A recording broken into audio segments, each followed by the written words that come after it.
નવરાત્રિ આવી રહી છે અને આપણા ઘણા બધા યુવાન દીકરા દીકરીઓ ગરબા ક્લાસ જોઈન કરે, ત્યાં ગરબા શીખે અને પછી નવરાત્રિ દરમિયાન નક્કી કરેલા પ્લેસીસ પર ગરબા રમવા જાય. અને હમણાં થોડાક વર્ષોથી આ ટ્રેન્ડ શરૂ થયો છે. ત્યારે આપણી દીકરીઓને ચોક્કસ શીખવીએ કે અજાણી વ્યક્તિઓ સાથે અમુક પ્રકારનું ચોક્કસ અને સેફ ડિસ્ટન્સ જરૂરી છે. પાર્કિંગમાં મૂકેલી બે ગાડીઓ વચ્ચે પણ એક ચોક્કસ અને સેફ ડિસ્ટન્સ હોય, નહીતર સ્ક્રેચ પડે. રોડ પર દોડતી બે ગાડીઓ વચ્ચે પણ એક ચોક્કસ અને એક સેફ ડિસ્ટન્સ હોય છે, નહીતર એક્સિડન્ટ થાય.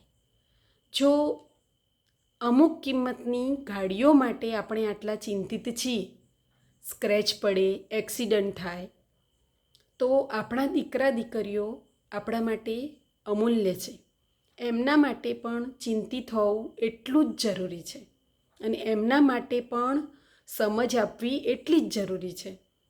અને દીકરાઓની મમ્મીઓએ ખાસ દીકરાઓને સમજ આપવી કે ટૂંકા કપડાં પહેરેલી, સુંદર ચણિયાચોળી પહેરેલી, સ્લીવલેસ ટોપ પહેરેલી છોકરીઓની સામે ટીકીને નહીં જોવું. It's a bad manners. દીકરા અને દીકરીઓ બંને માટે આ સમજ એટલી જ જરૂરી છે.